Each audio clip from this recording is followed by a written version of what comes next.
तो आप सभी को मेरा राम राम जी। थंबनेल देखकर आप जान ही गए होंगे कि हम आज पढ़ने वाले हैं रामायण। रामायण की पुस्तक सभी के घर में है, ज़्यादातर लोगों के घर में नहीं है।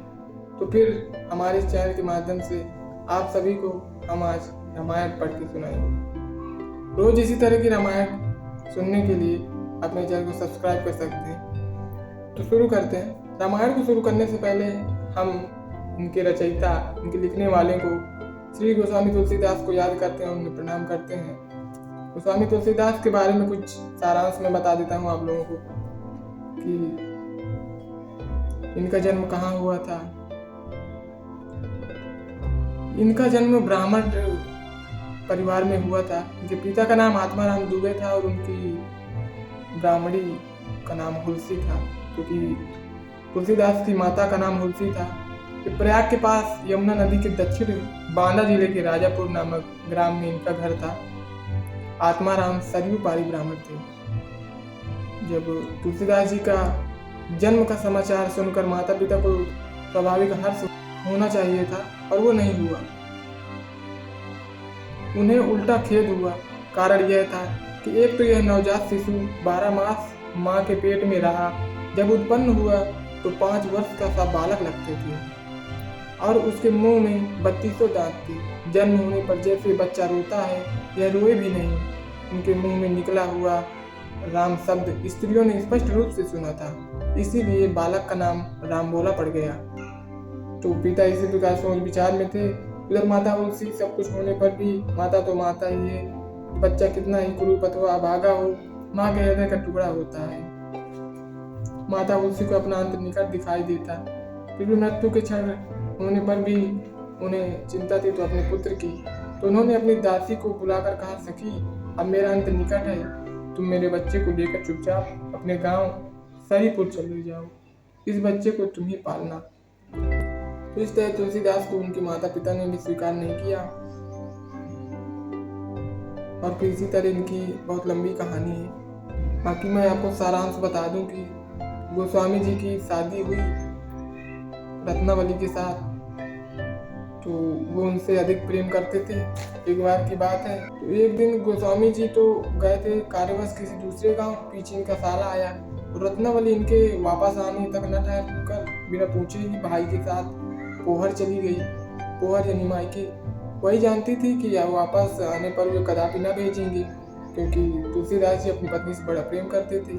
आने पर गोस्वामी जी ने देखा कि घर खाली है। पड़ोसियों से मालूम हुआ कि स्त्री मायके चली गई, आप भी चल दिए, मतलब ये भी चले गए। अब अपनी ससुराल पहुंचे तो इनकी स्त्री सब पकाकर बाहर आई। अंधेरी रात में भयंकर रास्तों को पार कर आने के लिए उन्होंने उन्हें फटकारा और गर्व के साथ हंसते हुए यह मीठी चुटकी भी ली कि जितना प्रेम मेरी हाड़ चाम की देह से आपको है, उसका आधा भी यदि भगवान श्री रामचंद्र जी से होता तो आप संसार के जाल से छूट जाते। उन्होंने कुछ लाइनें कही थी।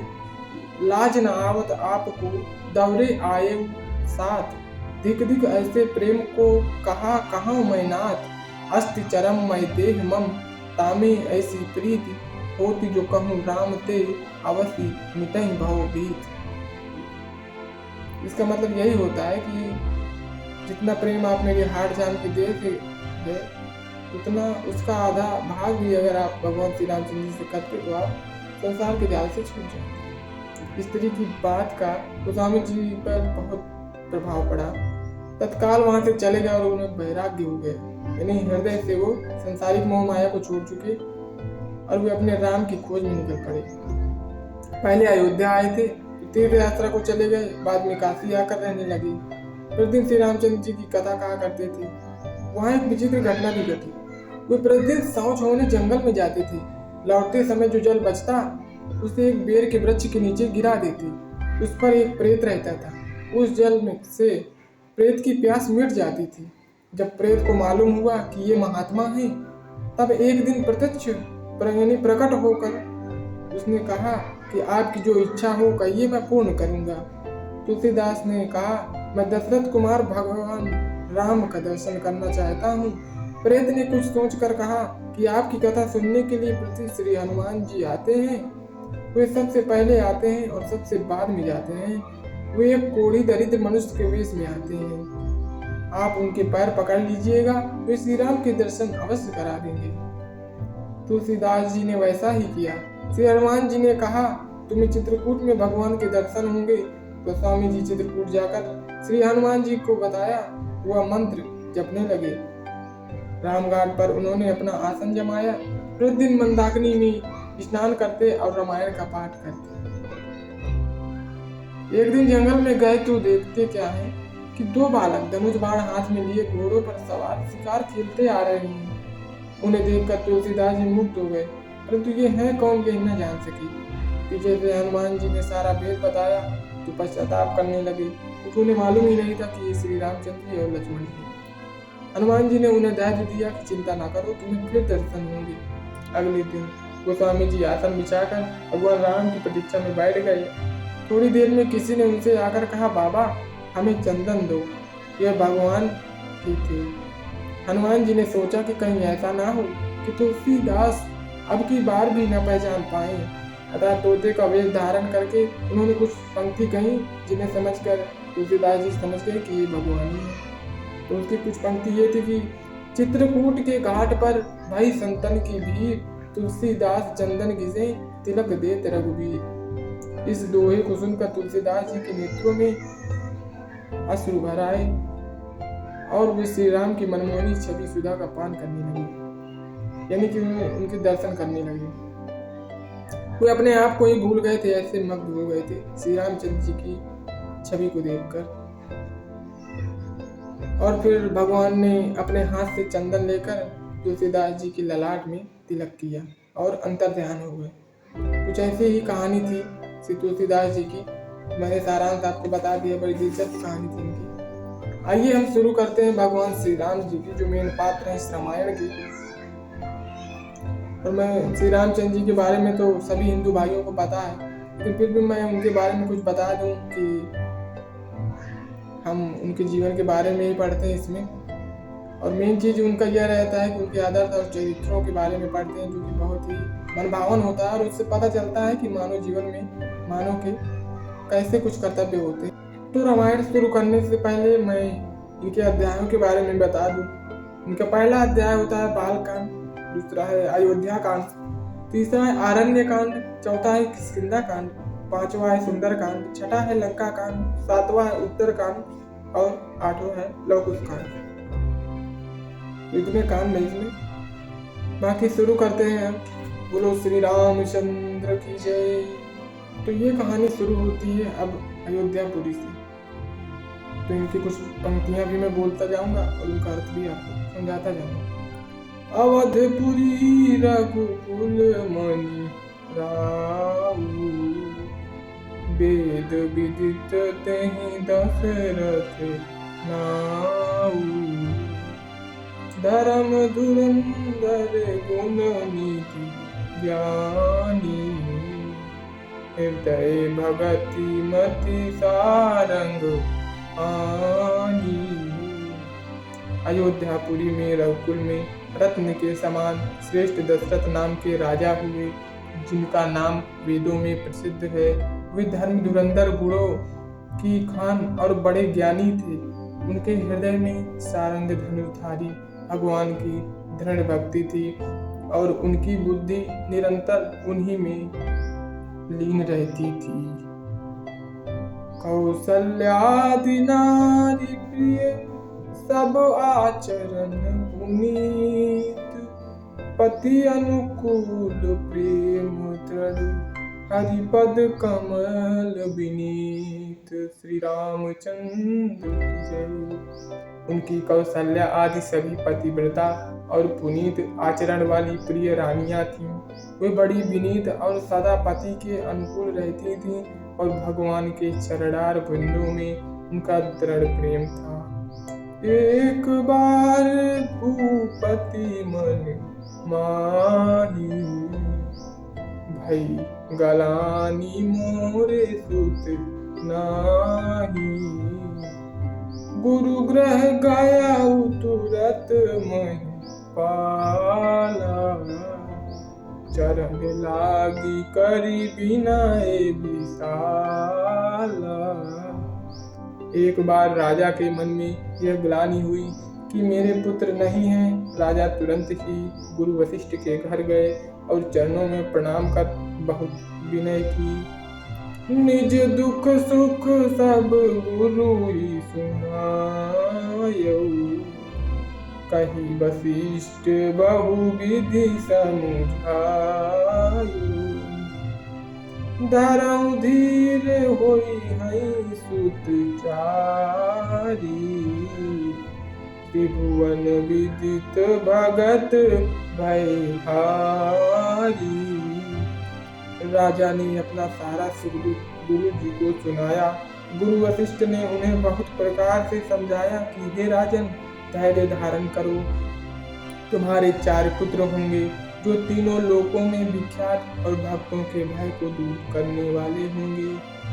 सरंगी ऋषि वशिष्ठ बुलावा, पुत्र काम शुभ जग करावा। भगति सहित मुनि आहुति दीने, प्रगटे अग्नि चरु कर लीने। वशिष्ठ जी ने श्रृंगी ऋषि को बुलवाया और उनसे पुत्र के लिए शुभ पुत्रष्ट यज्ञ कराया। जब मुनि ने भक्ति पूर्वक आहुति दी, तब अग्निदेव हाथ में खीर लिए अग्निकुंड से प्रकट हुए। जो वशिष्ठ कछु हृदय विचारा, सकल आजु भाषित तुम्हारा। यह छवि बाँट देहु नृप जाई, जथा जोग यही भाग बनाई। उन्होंने राजा दशरथ से कहा, हे राजन, वशिष्ठ जी ने जो कुछ हृदय में विचारा था, तुम्हारा वह सब काम सिद्ध हुआ।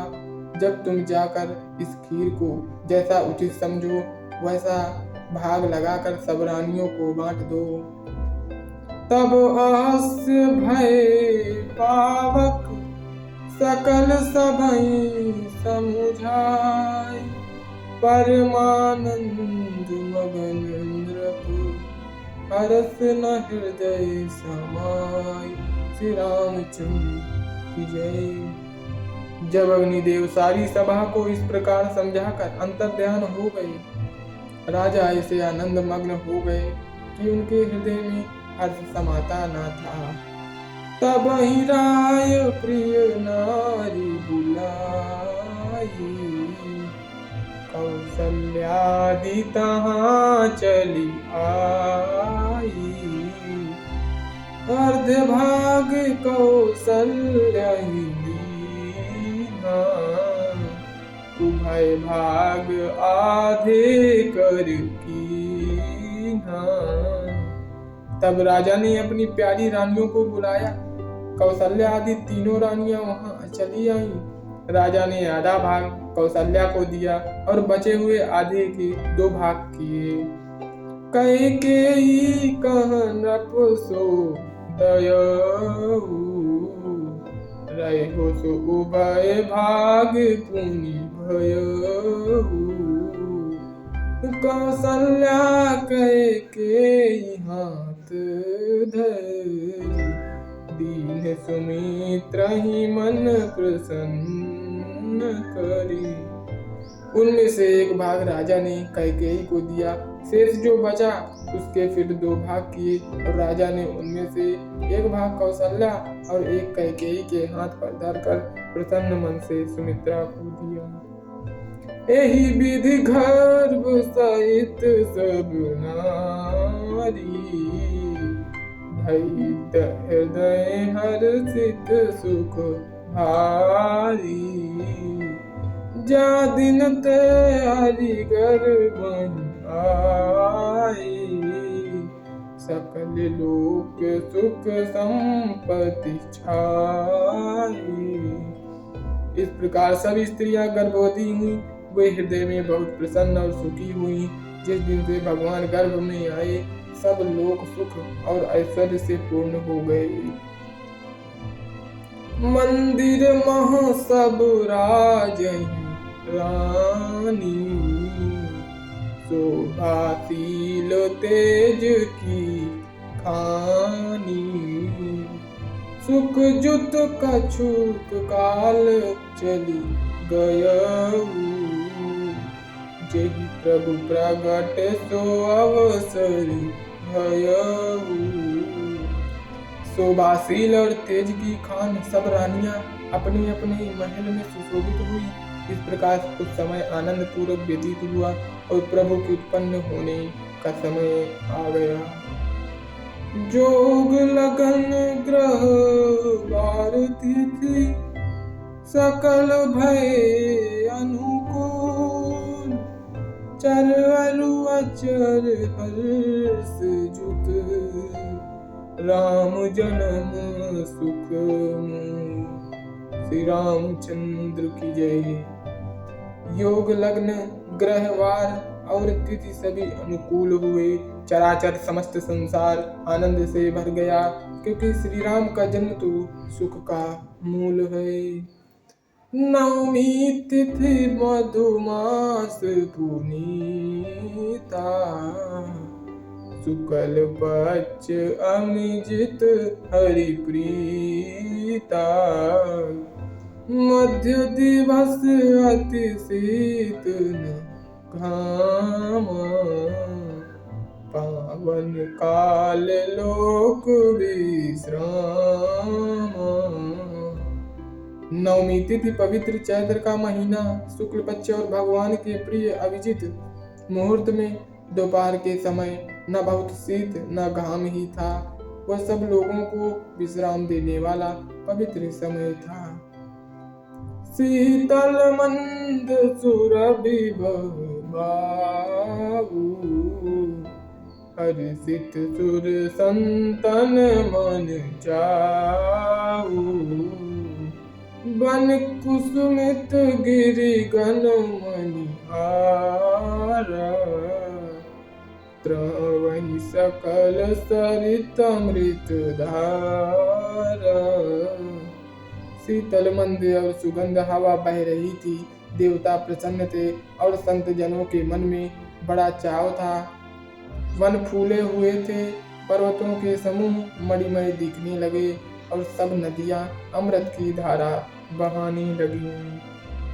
तो अवसर बिरंचि जग जाना, चले सकल सुर साजी विमाना।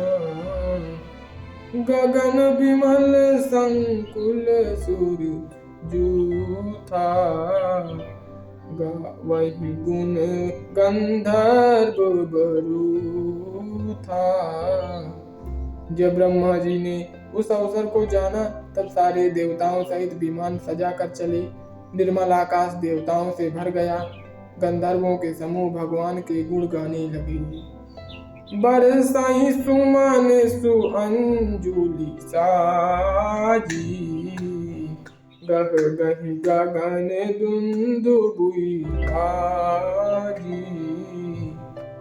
स्तुति करहि नाग मुनि देवा, बहु विधि लावहि निज निज सेवा। देवतागण सुंदर अंजलियों में फूल भरकर बरसाने लगे। आकाश में घमाघम नगाड़े बजने लगे। नाग मुनि और देवता आदि अनेक प्रकार से अपनी अपनी भेंट अर्पित करके भगवान की स्तुति करने लगे। सुर समूह विनती करी, पहुँचे निज निज धाम। जग निवास प्रभु प्रगट भे, अखिल लोक विश्राम। श्री रामचंद्र की जय। देवताओं में के समूह विनती करके अपने अपने धाम को पहुँचे। समस्त लोगों को सुख देने वाले जगनिवास प्रभु प्रकट हुए। तो दोस्तों, कल से मैं श्री रामचंद्र जी के बाल कांड यानी उनके बचपन का प्रासंगिक वर्णन करूंगा और बहुत ही अच्छा लगेगा आप लोगों को भी। इसको सुनने के लिए चैनल को मैं सब्सक्राइब जरूर कर लीजिएगा, क्योंकि कल बहुत ही सुंदर चरित्र वर्णन में करूँगा। तो मैं आपसे विदा लेता हूँ। जय श्री राम।